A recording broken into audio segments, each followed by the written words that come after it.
আসসালামু আলাইকুম প্রিয় দর্শক, আমি হাসিব মারজান আপনাদের সবাইকে আমন্ত্রণ জানাচ্ছি চ্যানেল আই সংবাদে। আজ বিস্তারিত সংবাদের শুরুতেই জানিয়ে দিচ্ছি ফ্রেশ আটা, ময়দা, সুজি সংবাদ শিরোনামগুলো। তারেক রহমানের ফেরার মাধ্যমে দেশের রাজনীতিতে ইতিবাচক পরিবর্তন আসবে মনে করেন বিশ্লেষকরা। বিএনপির সাংগঠনিক শক্তি ও ভোটের মাঠে গতি সঞ্চারের আশা। পশ্চিমবঙ্গের শিলিগুড়িতে বিক্ষোভের মুখে বাংলাদেশের ভিসা কেন্দ্র বন্ধ, দিল্লি ও আগরতলায় ভিসা ও কনসুলার সেবা স্থগিত। গণমাধ্যম ও সাংস্কৃতিক সংগঠনের কার্যালয়ে হামলায় পেশাজীবীদের নিন্দা, গণতন্ত্রের ওপর আঘাত বললেন মির্জা ফখরুল।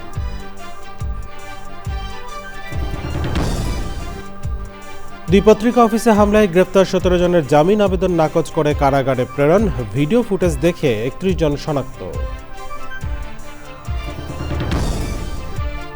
এবং ভবিষ্যৎ প্রজন্মের বাসযোগ্য ধরিত্রী বিনির্মাণে নদী দখল দূষণ প্রতিরোধে কার্যকর পদক্ষেপের তাগিদ, পার্বত্য অঞ্চলের নদী গ্রন্থের মোড়ক উন্মোচন।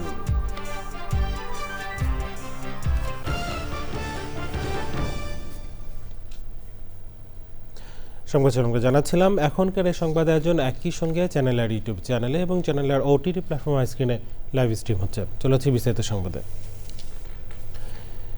বিএনপির ভারপ্রাপ্ত চেয়ারম্যান তারেক রহমানের ফেরার মাধ্যমে দেশের রাজনীতিতে ইতিবাচক পরিবর্তন আসবে বলে মনে করছেন বিশ্লেষকরা। অভ্যন্তরীণ ও আঞ্চলিক রাজনীতিতেও গভীর প্রভাব ফেলবে বলে মনে করেন তারা। বিএনপির সাংগঠনিক শক্তি আরও সুসংহত হওয়ার পাশাপাশি ভোটের মাঠে নতুন গতি সঞ্চার হবে। বিশ্লেষকদের মতে নানামুখী চ্যালেঞ্জ মোকাবেলা করতে হবে তারেক রহমানকে। রিপোর্ট করছেন আক্তার হোসেন। দীর্ঘ 1.5 যুগের নির্বাসনের অবসান ঘটিয়ে 25 ডিসেম্বর লন্ডন থেকে দেশে ফিরছেন বিএনপির ভারপ্রাপ্ত চেয়ারম্যান তারেক রহমান। তার আগমন ঘিরে এখন আলোচনা সব অঙ্গনে। আপনারা কি আমার কথা শুনতে পাচ্ছেন? বিশ্লেষকদের মতে তারেক রহমানের আগমনে আগামী নির্বাচন নিয়ে যেমন অনিশ্চয়তা কেটে যাবে, তেমনি বিএনপি নেতাকর্মীদের মধ্যেও নতুন প্রাণের সঞ্চার ঘটবে, যার প্রভাব থাকবে আগামী জাতীয় নির্বাচনেও। যে দীর্ঘদিন পর তিনি দেশে আসছেন এবং এমন সময় দেশে আসছেন যখন আগামী নির্বাচন দরজায় করা নাড়ছে এবং একই সাথে রাজনৈতিক অঙ্গনে অনেক সংকট আছে। বাংলাদেশের রাজনীতিতে এক ধরনের যে শূন্যতা তৈরি হয়েছে, সেই শূন্যতাটা তারেক রহমানের আগমনের ফলে মধ্য দিয়ে এটি পূরণ হবে এবং এই কারণে দেশের মানুষেরও কিন্তু একটা আগ্রহের কেন্দ্রবিন্দুতে পরিণত হয়েছেন। দল হিসাবে বিএনপি আগামী নির্বাচনে এর একটা বড় সুফল পাবে তারেক রহমানের উপস্থিতি। দল হিসেবে বিএনপির ক্ষমতায় যাওয়া এবং দলের বাইরে জাতীয় নেতা হিসেবে তারেক রহমানের নিজেকে প্রমাণের বহু চ্যালেঞ্জ মোকাবেলা করতে হবে বলে মনে করেন এই রাষ্ট্রবিজ্ঞানী। জাতীয় নেতৃত্ব তখনই এটা বুঝবো আমরা যখন তারেক জিয়া প্রথম কথা হলো তিনি রাজনীতিতে জাতীয় সমস্যাগুলো নিয়ে তার ভাবনা কি ভাবছেন এবং তিনি জাতীয় সমস্যাগুলোকে দূর করার ক্ষেত্রে কী ধরনের উদ্যোগ হাতে নিচ্ছেন। আমরা দেখব যে তিনি সমালোচনা করার তাকে যখন সমালোচনা করা হবে তখন এই সমালোচনাটাকে তিনি কিভাবে দেখছেন, এই বিষয়গুলো খুব ইম্পর্টেন্ট। সব কিছুর উপরে নির্ভর করছে তিনি আসলে জাতীয় নেতা হিসেবে কতটুকু সফল হবেন। বিশ্লেষকরা বলছেন তারেক রহমানের আগমন তৃণমূলের নেতাকর্মীদের মাঝে যে জাগরণ তৈরি করবে তা ভোটের মাঠের হিসাব নিকাশ বদলে দিতে পারে। এই সংখ্যাটাকে আরো বাড়িয়ে দিয়েছে। Akhtar Hossain, channel I, Dhaka. পশ্চিমবঙ্গের শিলিগুড়িতে কয়েকটি হিন্দুত্ববাদী সংগঠনের বিক্ষোভের মুখে বাংলাদেশ ভিসা কেন্দ্র বন্ধ করে দেওয়া হয়েছে। দিল্লি আগরতলায় ভিসা কার্যক্রম স্থগিত করা হয়েছে। বাংলাদেশের সনাতন ধর্মাবলম্বীদের ওপর নির্যাতনের অভিযোগ এনে পশ্চিমবঙ্গের শিলিগুড়িতে বাংলাদেশের ভিসা কেন্দ্রে বিক্ষোভ করেন হিন্দুত্ববাদী কয়েকটি সংগঠন। ভারতের শিলিগুড়ি টাইমস জানিয়েছে বিশ্ব হিন্দু পরিষদ, ভিএইচপি, হিন্দু জাগরণ মঞ্চ ও শিলিগুড়ি মহানগর সংগঠনের সদস্যরা ভিসা কেন্দ্র বন্ধের দাবিতে বিক্ষোভ করেন। এরপর ভিসা কেন্দ্র বন্ধ করে দেয় কর্তৃপক্ষ। এছাড়াও নয়াদিল্লিতে বাংলাদেশ হাইকমিশন ও ত্রিপুরার আগরতলায় সহকারী হাইকমিশন ভিসা সেন্টার থেকে ভিসা ও কনসুলার সেবা সাময়িকভাবে স্থগিত রেখেছে। পরবর্তী ঘোষণা না দেওয়া পর্যন্ত এসব সেবা বন্ধ থাকবে। পররাষ্ট্র মন্ত্রণালয় থেকে সোমবার এ তথ্য নিশ্চিত করা হয়েছে। দিল্লিতে বাংলাদেশ হাইকমিশনের সামনে শনিবার রাতে বিক্ষোভ করে অখণ্ড হিন্দু রাষ্ট্র সেনার ব্যানারে 20 থেকে 25 জনের একটি দল।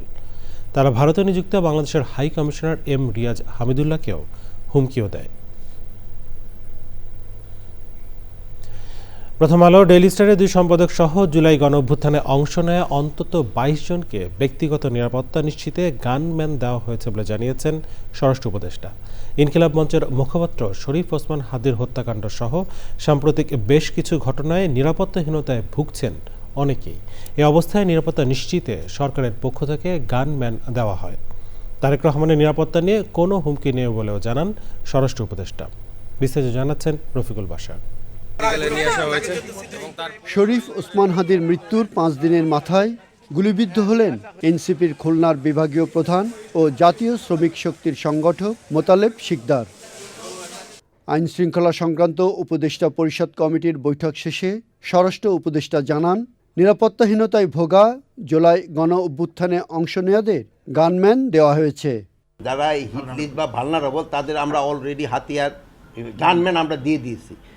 আর এইটার ব্যাপারে আমাদের যে ইন্টেলিজেন্স অর্গানাইজেশনগুলি আছে, ডিজিএফআই, এনএসআই এবং এসবি, তারা নিজেরা বসে একটা কারা কারা মানে ভালনারেবল তাদের একটা লিস্টও করা হয়েছে এবং তাদের এই গানম্যান দেওয়া হয়েছে। অনেক আবার অবশ্য গানম্যান নিতে চায়ও নাই। বিএনপির ভারপ্রাপ্ত চেয়ারম্যান তারেক রহমানের দেশে আসা উপলক্ষে সর্বোচ্চ নিরাপত্তা জোরদার করা হয়েছে বলে জানান স্বরাষ্ট্র উপদেষ্টা। আগামী 25শে ডিসেম্বর 2025 তারিখে বিএনপি ভারপ্রাপ্ত চেয়ারম্যান তারেক রহমান দেশে আগমন উপলক্ষেও সর্বোচ্চ নিরাপত্তা ব্যবস্থা গ্রহণ করা হয়েছে। ওসমান হাদি হত্যাকাণ্ডে জড়িতদের গ্রেফতারে সর্বোচ্চ গুরুত্ব দেওয়া হচ্ছে বলে জানান তিনি। কোথায় আছে হলে তো তারা ধরিয়ে ফেলতাম। দেশেও থাকতে পারে, বাইরেও থাকতে পারে, বাট আমরা একজাক্ট লোকেশন যদি জানতে পারলাম। বৈধ পথে যায় নাই, এখন অবৈধ পথে গেছে কিনা এটা তো আমি বলতে পারবো না। পদত্যাগের বিষয়েও কথা বলেন উপদেষ্টা। গুঞ্জন শুনছেন তো, গুঞ্জনটা কি? ও আচ্ছা, পদত্যাগ করলে তার এখানে বসতাম না। উপদেষ্টা জানান, প্রথম আলো ও ডেইলি স্টার পত্রিকার 2 সম্পাদকের নিরাপত্তার জন্য গানম্যান দেওয়া ছাড়াও তাদের বাসভবনের নিরাপত্তা বাড়ানো হয়েছে। Rafiqul Bashar, channel I, Dhaka. ইনকিলাব মঞ্চের মুখপাত্র শরীফ ওসমান হাদির মৃত্যুকে কেন্দ্র করে প্রথম আলো, ডেইলি স্টার, ছায়ানট ও উদীচীর কার্যালয়ে হামলা, অগ্নিসংযোগ ও লুটপাটের নিন্দা জানিয়েছেন বিভিন্ন পেশাজীবী সংগঠনের নেতারা। রাজধানীতে প্রতিবাদ সভায় বিএনপি মহাসচিব মির্জা ফখরুল ইসলাম আলমগীর বলেন, এতে কেবল গণমাধ্যম নয়, গণতন্ত্রের ওপরও আঘাত এসেছে। সবাইকে ঐক্যবদ্ধভাবে সহিংসতা মোকাবেলার আহ্বান জানান বক্তারা। আরও জানাচ্ছেন সাদি মাহমুদ। গণমাধ্যম ও সাংস্কৃতিক প্রতিষ্ঠানে হামলা, ভাঙচুর, লুটপাট ও অগ্নিসংযোগের প্রতিবাদে সম্পাদক পরিষদ ও newspaper owners association of Bangladesh নোয়াবের যৌথ প্রতিবাদ সভা। যোগ দেন রাজনৈতিক, সামাজিক, সাংস্কৃতিক ও বিভিন্ন পেশাজীবী সংগঠনের নেতারা। মত প্রকাশের স্বাধীনতার জন্য সবাইকে নিজ নিজ জায়গা থেকে লড়াই করার আহ্বান জানান বক্তারা। যে গণতন্ত্র বিকাশের জন্য সংবাদ মাধ্যম প্রতিষ্ঠানগুলোর বিকাশের স্বার্থে এই দেশের চিন্তাশীল সব মানুষেরা, সকল পেশার মানুষেরা সংঘবদ্ধ আছেন। আর 15 মিনিট হলেই যদি আগুন জ্বলতো তাহলে অনেকেই সেই ধোঁয়ায় নিঃশ্বাস বন্ধ হয়ে অক্সিজেন অভাবে মারা যেতেন। আমাদের কণ্ঠকে স্তব্ধ করা যাবে না। We have entered into an era of murder. মত প্রকাশ তো অনেক দূর হয়ে গেছে, এখন বেঁচে থাকার অধিকারের ব্যাপার এসে গেছে। দেয়ালে পিঠ থেকে গেছে। প্রতিবাদ শুধু না, প্রতিরোধ করব আমরা। এটাই সময় একত্রিত হওয়ার, সরকারের পক্ষ থেকে পদক্ষেপ নেওয়ার। এটা একদিনের যুদ্ধ নয়, এটা অনেক দিন এই যুদ্ধ চলবে। এই যুদ্ধের শেষ আমাদের দেখতে হবে। ঐক্যবদ্ধভাবে অপশক্তিকে রুখে দেওয়ার কথা বলেন রাজনৈতিক নেতারা। আমার স্বাধীনভাবে চিন্তা করার যে অধিকার, আমার কথা বলার যে অধিকার, তারপরে আবার আঘাত এসেছে। কাছে কোনো রাজনৈতিক চিন্তা দল নয়, সংগঠন নয়, সকল গণতান্ত্রিক আমি মানুষের এখন এক হওয়ার সময় এসে গেছে। জুলাই গণ অভ্যুত্থানের নামে এই ধরনের কোনো কিছু আমরা বিন্দুমাত্র অ্যালাউ করব না। ইউনাইটেড থাকি, সেটি আজকে জাতির প্রত্যাশা। তাইলে আমরা সব চক্রান্ত এবং ষড়যন্ত্রকে মোকাবেলা করে বাংলাদেশকে এগিয়ে যেতে পারব। কতিপয় লোক এসে কয়েকটা হেলমেট নিয়ে শুরু করে 200-500 লোক নিয়ে তারা যা তাণ্ডব ঘটিয়ে যেতে পারছে, এটা ঘটতে পারছে কেননা রাজনৈতিক দলের অনৈক্যই আমাদের মধ্যে এই জায়গা তৈরি করছে যে এটার প্রতি সম্মতি আছে। প্রতিবাদ সভার পর দেশের সব ধরনের সহিংসতা বন্ধ ও দ্রুত বিচারের দাবিতে সোনারগাঁও হোটেলের সামনে মানববন্ধন করেন বিভিন্ন পেশাজীবী সংগঠনের নেতারা। সাদি মাহমুদ, চ্যানেল আই, ঢাকা। দৈনিক প্রথম আলো দ্য ডেইলি স্টার কার্যালয়ে হামলার ঘটনায় গ্রেফতার 17 জনের জামিন নামঞ্জুর করে কারাগারে পাঠানো হয়েছে। ভিডিও ফুটেজ দেখে 31 জনকে শনাক্ত করেছে পুলিশ। সংবাদ সম্মেলনে ডিএমপির অতিরিক্ত কমিশনার এস.এন. মোহাম্মদ নজরুল ইসলাম জানান, ঘটনার সময় বড় ধরনের সহিংসতা ও হতাহত এড়াতে অ্যাকশনে যায়নি পুলিশ। নগরবাসীকে সব ধরনের নিরাপত্তা দিতে ডিএমপি সক্ষম বলেও দাবি করেন তিনি। এরপর আরও জানাচ্ছেন শহীদুল্লাহ রাজু।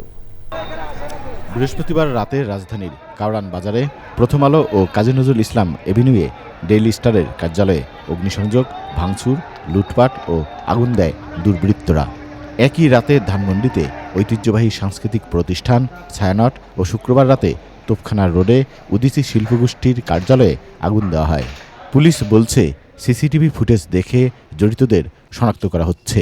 তবে হামলা ঠেকাতে না পারার ব্যর্থতা নিতে রাজি নয় পুলিশ।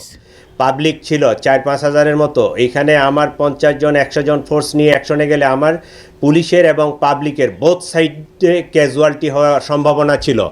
এই সম্ভাবনায় আমাকে পরিস্থিতি বিবেচনা, অনেক সময় আমার স্থানকাল পাত্র ভেদে আমাকে অ্যাকশনটা নিতে হবে। আমি ইচ্ছা করলেই সব জায়গায় ফায়ার ওপেন করতে পারবো না। গুলির আগে যে স্টেজ, আমি টিয়ার সেল মারা, গ্যাস মারা, সাউন্ড গ্রেনেড মারা, ওইখানে সে অবস্থা ছিল না, আমার পুলিশের ক্যাজুয়ালিটি হইতো।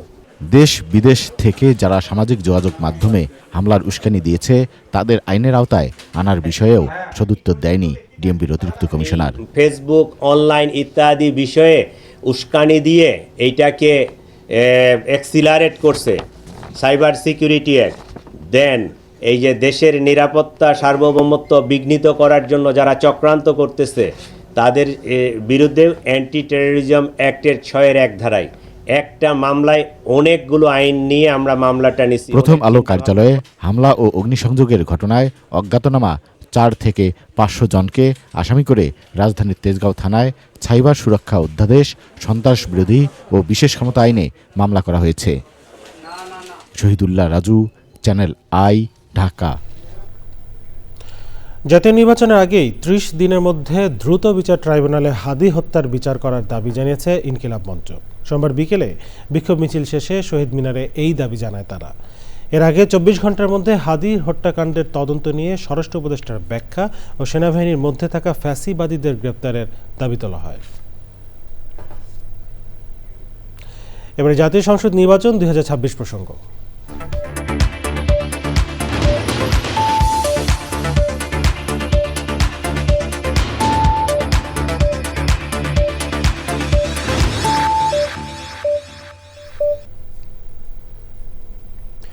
প্রধান উপদেষ্টা প্রফেসর মোহাম্মদ ইউনূস বলেছেন, বাংলাদেশ একটি গুরুত্বপূর্ণ সময় অতিক্রম করছে। সামনে জাতীয় সংসদ নির্বাচন এবং জুলাই জাতীয় সনদ বাস্তবায়নের ওপর গণভোট। জাতীয় সংসদের দক্ষিণ প্লাজায় ভোটের গাড়ির উদ্বোধন শেষে ভার্চুয়ালি যুক্ত হয়ে এসব কথা বলেন প্রধান উপদেষ্টা। ভোটাধিকার কারো দয়া নয়, এটি আমাদের সাংবিধানিক অধিকার। এই অধিকার প্রয়োগের মাধ্যমেই আমরা ঠিক করি ভবিষ্যৎ কোন পথে যাবে।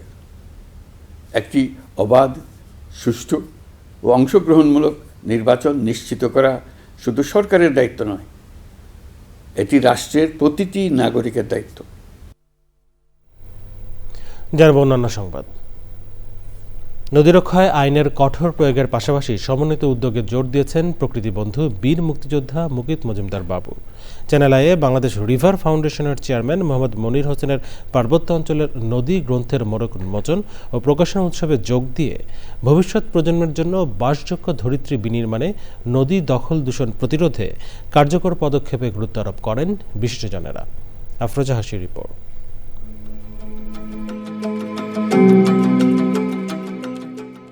বাংলার নদী শুধু জলাধার কিংবা ভৌগোলিক সত্তা নয়, এই অঞ্চলের ইতিহাস, সংস্কৃতি, অর্থনীতি, জীবন ও জীবিকার অবিচ্ছেদ্য অংশ। সমতল থেকে পাহাড়, ভূপ্রকৃতির ভিন্নতা সত্ত্বেও আবহমান বাংলায় নদী মানুষের বেঁচে থাকার রসদ। তবে জলবায়ু পরিবর্তনের পাশাপাশি উন্নয়ন আর আধুনিকতার নামে পার্বত্য অঞ্চলের নদীগুলো আজ বিপন্ন। এমন বাস্তবতায় চ্যানেল আইয়ের মোস্তফা মনোয়ার স্টুডিওতে পাহাড়ি নদীর গতিপ্রবাহ পরিবর্তনের সম্ভাব্য ঝুঁকি নিরূপণ, গবেষণাসহ সব প্রজন্মকে নদী প্রকৃতির সংরক্ষণ আন্দোলনে যুক্ত করার প্রয়াসে পার্বত্য অঞ্চলের নদী গ্রন্থের মোড়ক উন্মোচন। নদীর সৌন্দর্য, নদীর অববাহিকা, এ সব কিছুই আসলে আমাদের জাতীয় জীবনেও মারাত্মকভাবে প্রভাব রাখে। ভবিষ্যতে পাহাড়ি নদী নিয়ে গবেষণা, নীতি, পরিকল্পনা, জনসচেতনতা বৃদ্ধিতে একটি সহায়ক গ্রন্থ হিসেবে কাজ করবে এবং নদী আন্দোলনকারীদের ক্ষেত্রে একটি অনুপ্রেরণা যোগাবে। নদী রক্ষায় নীতি পরিকল্পনা ও কার্যকর ব্যবস্থাপনার তাগিদ বিশিষ্টজনদের। প্রত্যেকটা নদীর উৎপত্তি এবং এই নদীগুলোর সাথে কি কি সম্পর্ক, ওখানকার মানুষ এবং জীবন জীবিকার তার চলন, এটার একটা বিস্তৃত বর্ণনা আছে। এখনো যদি নদীগুলো রক্ষায় এগিয়ে না আসি তাহলে সভ্যতা থাকবে না, সমাজ থাকবে না, প্রকৃতি থাকবে না এবং আমাদের জীবন থাকবে না। পরিবেশ প্রকৃতি এটা ভালো রাখতে হলে প্রত্যেকেরই স্ব স্থান থেকে আমাদের সেই দায়িত্বগুলো পালন করতে হবে। স্থানীয় কর্তৃপক্ষের সমন্বয়ে আলাদা একটা বডি তৈরি করতে হবে, যাতে করে আমরা দায়িত্বশীল হই বা আমরা দায়িত্ববান হই যে আমরা এই নদীটাকে এরা মিলে সংরক্ষণ করব। সভ্যতা, প্রাণ প্রকৃতি টিকিয়ে রাখতে নদী রক্ষার বিকল্প নেই বলেন প্রকৃতি বন্ধু বীর মুক্তিযোদ্ধা মুকিত মজুমদার বাবু। পাহাড় এবং ছড়া এবং নদী একটার সাথে একটা অঙ্গাঙ্গিভাবে জড়িত। আমাদের এই চারপাশের নদীগুলো, বিশেষ করে ঢাকা শহরের চারপাশে যে নদীগুলো আছে সেগুলো খুবই বেশি আমরা বলবো কলুষিত হয়ে গেছে। কলকারখানার যে বর্জ্য ছেড়ে দিচ্ছি আমরা, কেমিক্যালের বর্জ্য বলি, অন্য বর্জ্য বলি, সবচেয়ে বেশি ক্ষতি করছে আমাদের এই নদীগুলোকে। যতই বলি সচেতনতার কথা, পাশাপাশি যদি আইনের প্রয়োগ না থাকে তাহলে কিন্তু কখনোই আমরা এই জিনিসগুলো থেকে মানুষকে বিরত করতে পারবো না। এর জন্য কিন্তু সরকারের ভূমিকাটা খুব বেশি প্রয়োজন, পাশাপাশি আমাদের ভূমিকা। তো দুটোর সমন্বয় যখনই হবে তখনই কিন্তু আমরা একটা ভালো ফল পেতে পারি। এর থেকে হাতে হাত মিলিয়ে যার যতটুকু ক্ষমতা আছে তার সাথে মমতা মিশিয়ে যখনই আমরা এগিয়ে আসবো তখনই কিন্তু এই দেশটা ভালো থাকবে। টেকসই ভবিষ্যৎ বিনির্মাণে পরিবেশ বান্ধব উদ্যোগে বিপন্ন নদী প্রবাহ ও বাস্তুতন্ত্র পুনরুদ্ধারে গুরুত্বারোপ বিশেষজ্ঞদের। আফরোজা হাসি, চ্যানেল আই, ঢাকা। দেখছেন চ্যানেলের সংবাদ। এ পর্যায়ে নিচ্ছি বিরতি।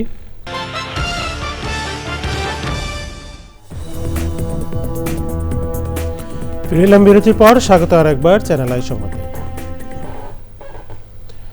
ভেনেজুয়েলার প্রেসিডেন্ট নিকোলাস মাদুরোকে নতুন করে সতর্কবার্তা দিয়েছেন মার্কিন প্রেসিডেন্ট ডোনাল্ড ট্রাম্প। ফ্লোরিডার মার এ লাগো রিসোর্টে তিনি বলেন, ওয়াশিংটনের চাপের মুখে ক্ষমতা ছেড়ে দেওয়ায় মাদুরোর জন্য বুদ্ধিমানের কাজ হবে। তিনি ইঙ্গিত দেন ভেনেজুয়েলার ওপর ক্রমবর্ধমান চাপ ও উত্তেজনা আরও বাড়াতে প্রস্তুত তিনি। ভেনেজুয়েলা উপকূলে তৃতীয় একটি তেল ট্যাঙ্কার 3 দিন ধরে ধাওয়া করছে মার্কিন কোস্টগার্ড। ভেনেজুয়েলার দাবি, তাদের কাছে থাকা বিশ্বের সবচেয়ে বড় তেলের মজুদ দখলের লক্ষ্যেই ওয়াশিংটন মাদুরো সরকারকে উৎখাত করতে চায়। এক ভাষণে মাদুরো বলেন, কারাকাসকে হুমকি দেওয়ার বদলে ট্রাম্পের উচিত নিজের দেশের সমস্যার দিকে মনোযোগ দেওয়া। ওদিকে ভেনেজুয়েলার ওপর যুক্তরাষ্ট্রের অব্যাহত চাপের সমালোচনা করেছে রাশিয়া ও চীন। এবারে রয়েছে নিটল টাটা কৃষি সংবাদ।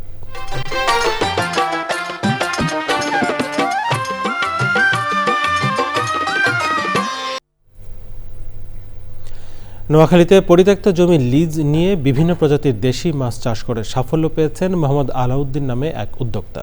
তাকে দেখে উদ্বুদ্ধ হচ্ছেন এলাকার অনেকে, ভাগ্য ফেরাতে ঝুঁকছেন মাছ চাষে।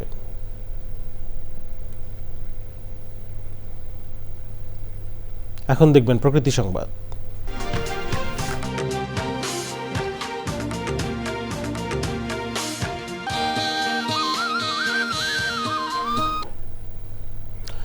অপরিকল্পিত নগরায়ন ও আবাদি জমি কমে যাওয়ায় ময়মনসিংহে কমছে সোনালী চাষে আখের চাষ। তবে পাট দিয়ে পরিবেশ বান্ধব পণ্য তৈরিতে সাফল্য নিয়ে আসছেন উদ্যোক্তারা।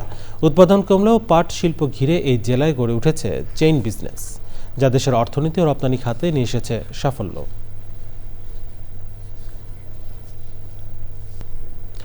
সংবাদ শেষ করতে যাওয়ার আগে ফ্রেশ আটা, ময়দা, সুজি সংবাদ শিরোনামগুলো জানিয়ে দিচ্ছি আরও একবার।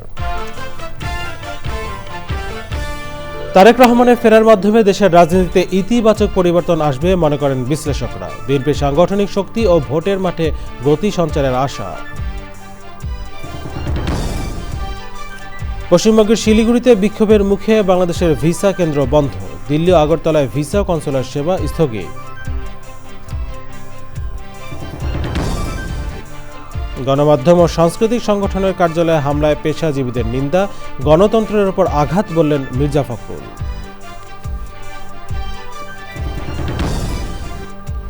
দ্বিপত্রিক অফিসে হামলায় গ্রেফতার 17 জনের জামিন আবেদন নাকচ করে কারাগারে প্রেরণ। ভিডিও ফুটেজ দেখে 31 জন শনাক্ত।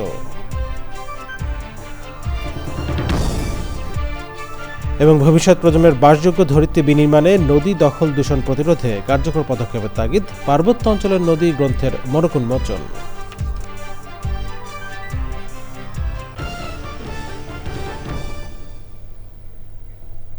প্রিয় দর্শক, এই ছিল চ্যানেলের সংবাদ এখনকার আয়োজন। এতক্ষণ সাথে থাকার জন্য ধন্যবাদ সবাইকে।